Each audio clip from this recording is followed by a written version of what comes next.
I am now officially recording this session and I'm going to post this up to YouTube and then send you the link to the YouTube. So what's nice is now I have to click back on my screen and in theory I should be able to advance this PowerPoint. Yes? Oh, I am advancing it. Look at those. Look at those graphics. Mesmerizing. So, All right. all right, so I'm moving that. Now I'm worried that you guys are confused because you don't really understand integral theory. So I'm going to go down to, now you look in the lower left-hand side of my screen. Do you see it's like little buttons? So I am holding my stylus for my Bamboo tablet. And I'm going to I'm going to push down on my template, and it takes a while to learn how to do this, by the way. And I'm going to change the color of my pen. Oh, that was weird. Did you see that? Okay, I'm going to change the color of my pen to blue, because blue is better. Really, I'm not. I want it to be red. And do you guys see what I'm doing? And I can go to arrow, which is interesting. Oh, look at that. So I'm holding my stylus right now, right? But it's an arrow. I'm going to go back to go to ink color. And I'm going to go to red. Now, now I lost it. It's not working. Okay. So I'm really worried about the cultural phenomenon. I think that designers today have lost sight of that. And I really worry about the ability of designers to understand the social and systems, and certainly how we behave in space and how we measure that, and certainly how we experience space. All of those constitute reality. The other way we use integral theory is we think about why are fish dying in a lake, and there's 4 possible perspectives. There could be some chemicals in the lake, right? There could be some political policies in place that are allowing that lake to die. There could be a philosophical opposition to quality water, meaning the common culture has decided we don't care about nature, right? Or we have, for example, people are afraid of water. They're angry and they went and they polluted it.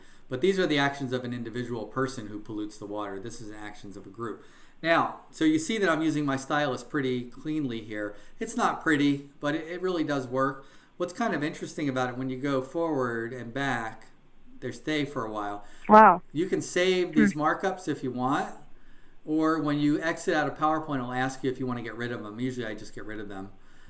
What's really nice about it is, if I'm going to go back here for a minute, I go into my, there's that. Okay.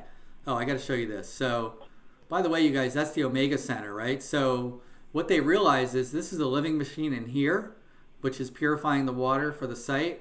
When they did the budget numbers, they found that it was too expensive to build a greenhouse large enough for all the processes. So they offloaded about 80% of the water purification on site. And then the last 20% is actually done inside the building. Isn't that great?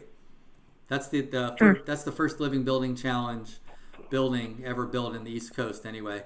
This is Issei Shrine. Are you familiar with this building? Anybody? So every 20 years, right, they take all of these buildings and they put them right over here. And then 20 years later, they take them down and they rebuild them over here.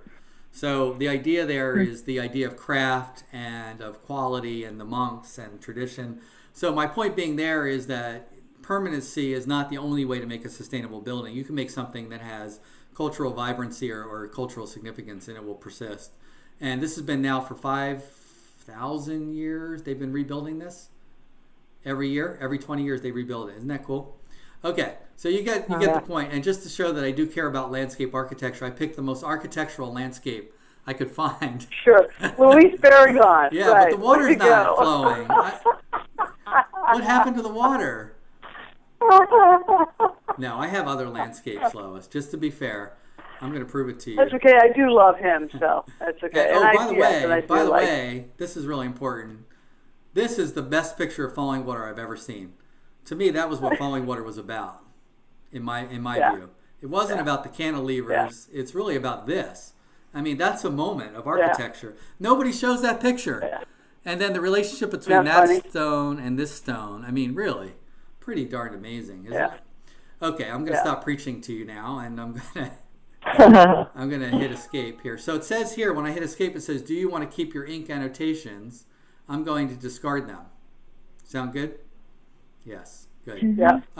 The problem is I have to bring the drawings into PowerPoint to do this. So I have other PowerPoints with architectural drawings or landscape drawings that I can draw on top of. I'm not going to do that right now because it's getting late.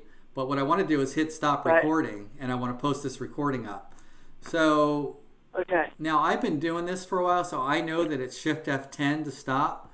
But if I didn't know that, I'd probably just hit the escape button and cross my fingers. Nope. Oh, you know how you stop?